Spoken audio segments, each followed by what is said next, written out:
So now, let's proceed to our game number 2, which is Debate in a Box. So the mechanics of the game is, each group will have 3 representatives who will approach the game master to draw a paper box that contains topics. The topics will be about collaborative platforms.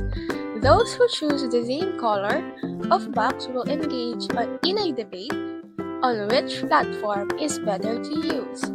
Representatives must defend the side they have drawn. Each representative also will be given 30 seconds to defend their side. And once they hear the word switch, the other representative from the other group will start.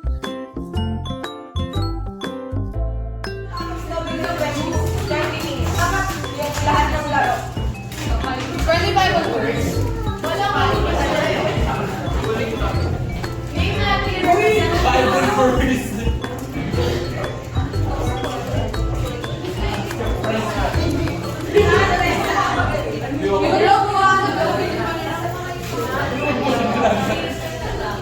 Inubos ko yan, gagamitin ko pa sa round. Ayun yung yan.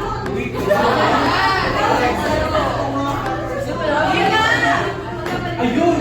Ayun!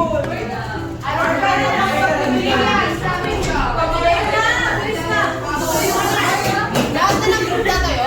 Dahil yun yung representative. Wait lang naman. Biro ka lang. Pwede, sir. Round 1, group 1. Bilang mo kung nalit. Group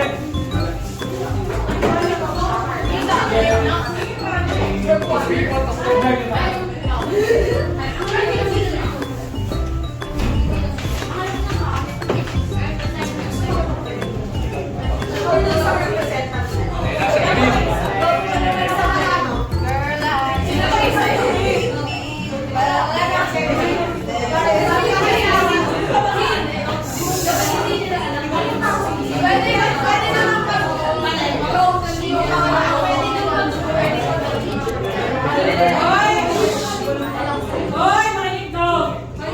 So, pwede mag-coach yung mga nakaupo, pero kailangan magsalita yung mga representatives. Hindi kayo ng isa lang. Ito yung topic. Okay, pwede nyo nang tingnan para mag-usap kayo.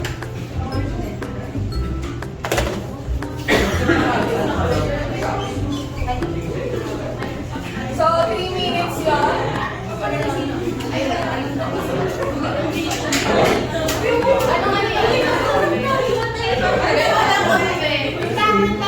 Wait lang, wala ko sa representative mo na. Kami dalawa lang. Pwede naman sorry. So, ready na? Ready na?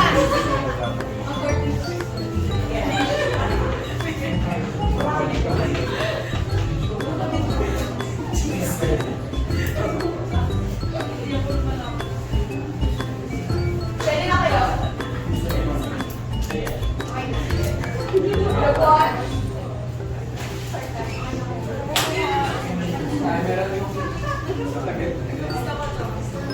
30 seconds para mag-usap.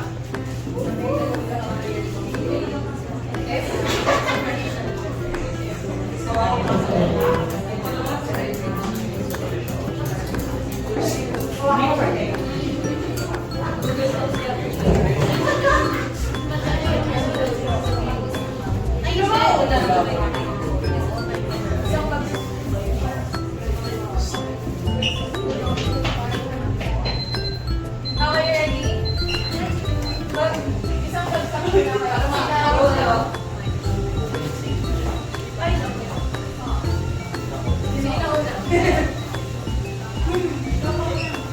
So, timer. Every 30 seconds na ba? Kapag narinig nyo yung switch, kami lang yung ready? Okay, ready, set, and go. Tapos masasabi natin kung ganyan kasi hindi nag-aaral siya for professionalism para sa kasi Google Docs, kailangan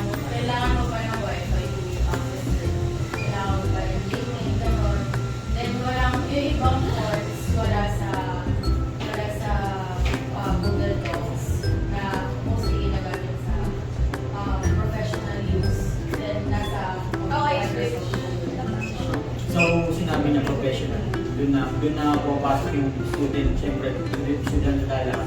Kaya papasok yung Google Docs na user-friendly. Pagka lahat naman gumagamit siguro ng Google Docs dito, diba? Tapos yung karamihan dito, hindi masyadong alam ko. Kaya yung instance ko na user-friendly ang Google Docs sa isa.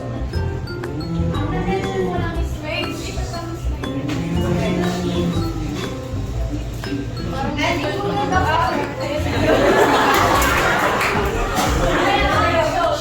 ang na-mention mo lang is student friendly. Ano yung mga occupations outside school? Kasi, sabi ang sabi sa nito kanina, it's very generalized. Ibig sabihin, MS Word is very accessible within academic works and outside.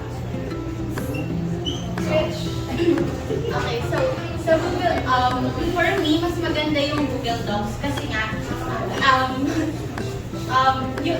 since nasa workplace or kahit nasan tayo, yung Google Docs, pwede natin siyang magamit as collaboration. Kasi sa Google Docs, pwede kahit ilan kayo na nagko-collaborate sa isang Word. And sa Microsoft kasi isa lang siya. Then minsan, yung Microsoft Word, pag na-send na siya, nag-e-expire. Yung URL niya nag-e-expire. So, kailangan ulit. So, sinabi ko na Google Docs, sabi mo nga Google Docs pwede mag-collaborate. Pwede naman magamit yung MS Word. Kaya na MS Word has a collaboration with others for real-time Word. Kaya hindi mo na masasabi na mag-analyze na. Ang Google Docs lang yung pwede pa for collaboration. So, pwede mo rin magamit yung MS Word. So, mas maganda nga yung MS Word kasi nga for professional din siya. Tapos, marami rin siyang features. Hindi ka tulad ng Google Docs na limited lang. Tapos, so, sabi mo makaka-collaborate ka sa words in real time. So, paano kayo makaka-collaborate kung iba-iba kayo ng device? When we say kasi, hindi naman na-collaborate, need nasa isa. Pero, yun kasi yung pinagkaiba ng docs sa Word. Sa docs kasi, nasa isang page lang kayo or nasa isang file lang kayo. Unlike sa Words na hindi ka pwedeng mag-add ng para makapag-gawa kayo. Kailangan isa-isa talaga kayo nasa different file. Group 2 and Group 4, sino ang winners? Group 1!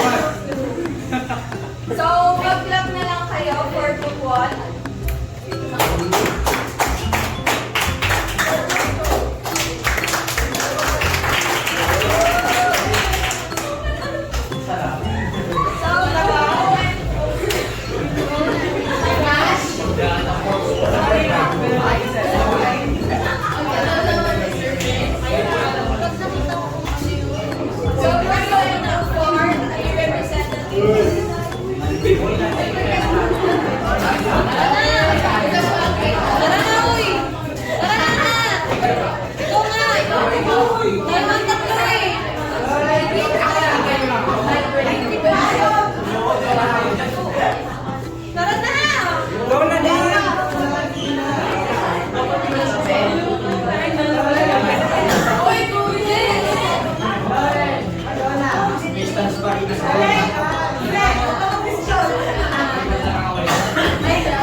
Okay, ready na?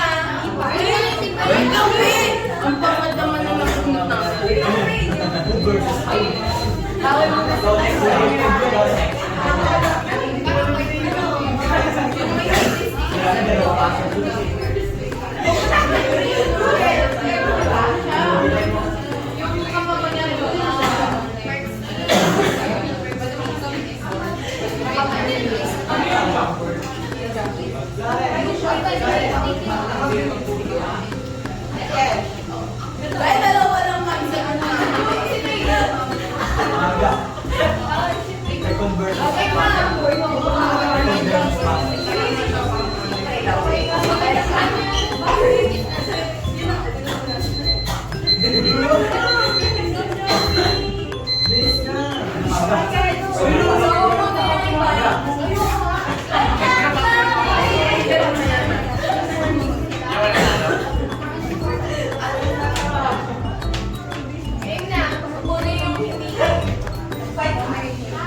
So, isang bagsak muna kayo.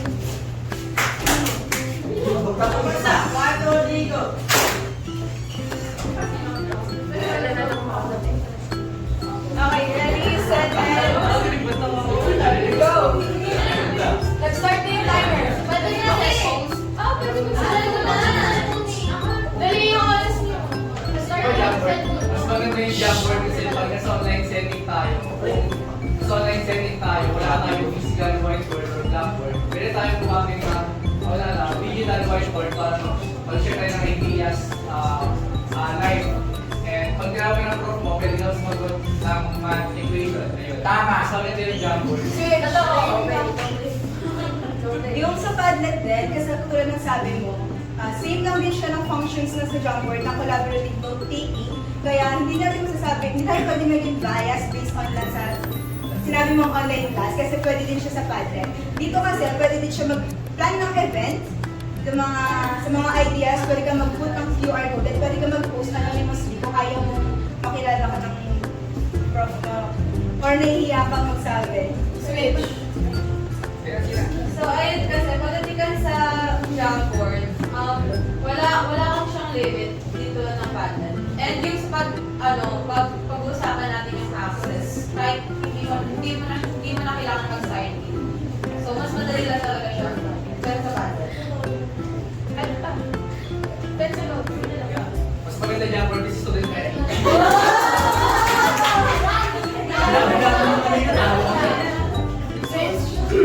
So, compared kasi sa Jamboard, limited yung whiteboard style nila. And less organized sila compared sa Padlet. Wherein sa Padlet naman, they have multiple layout options. And they are usually visually clear. And mas suitable siya for the students and in professional uses. Tapos, as you mentioned, the student friendly. Unlike Jamboard na for students talaga siya.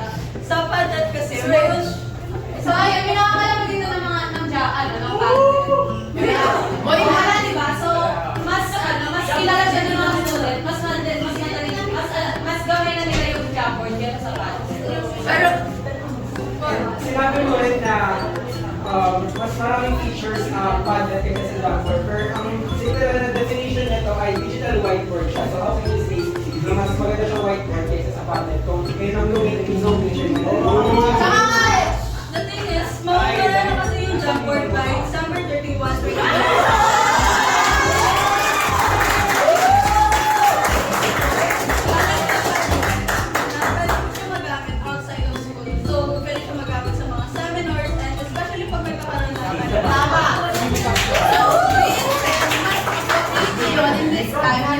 Padlet kasi nga, pag nawala to, ano bang gagawin ninyo? Tsaka hindi na kailangan mag-login para makita. Sabay!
So, 1 minute para mag-usap ang group. Apat daw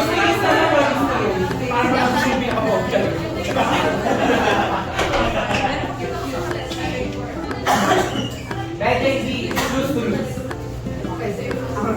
Ano yung crime? Grinder ba ako?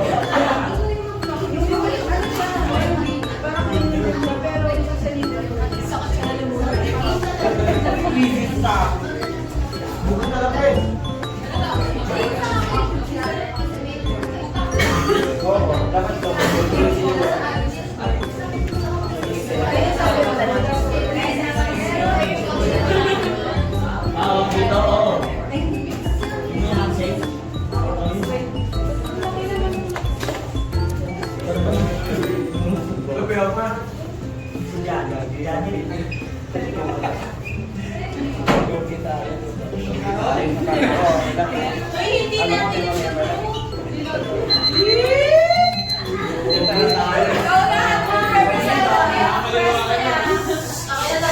group A, times up the votes.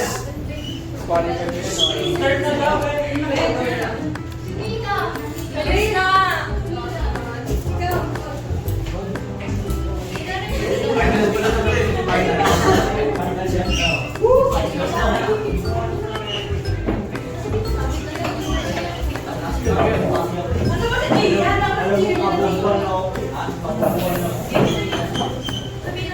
Kulang pa kayo ng isa.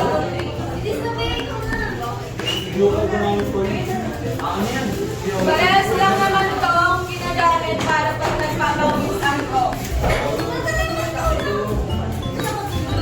So, isang bagsak muna.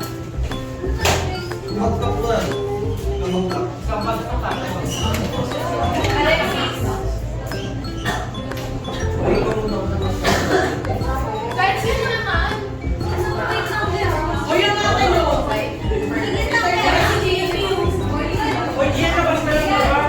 Dapat wala kasi search eh, madugay. Dali na.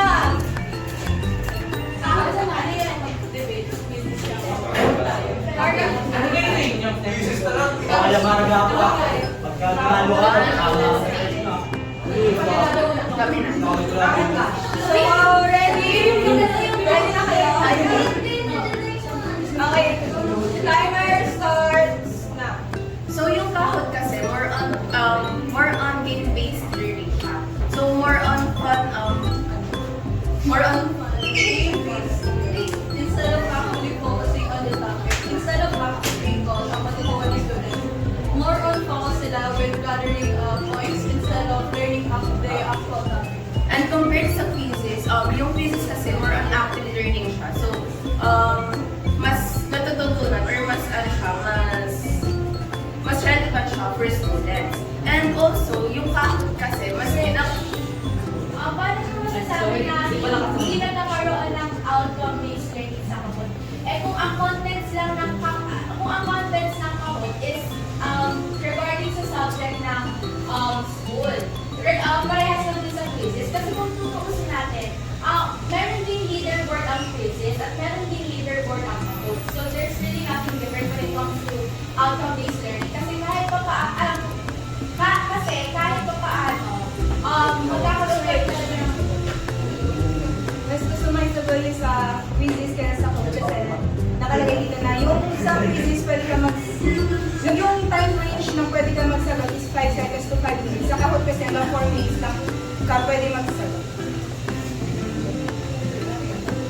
And also, yung sa kahot kasi, mas ginagamit siya for file sharing sa isang game or So ito, paano nyo nasabi na yung base learn na activity, na quiz is hindi nakakatulong sa mga estudyante. Kasi di ba, mostly yung mga nakikita na sa YouTube, may mga natututo through game learning, tapos ayun. Okay lang yan. So, hindi naman namin sinabi na hindi natututo yung mga students. Sinabi lang namin na it's focused on game-based, which is mas pina-prioritize ng students or nung nagsasagot yung points nila kesa dun sa kasi yung kasi yung tamang pagpili ng sagot. Tsaka real time din yung sa quizzes. Tsaka kasi compared sa quizzes, In terms naman sa leaderboard, sa players kasi kapag nakita yung nalaman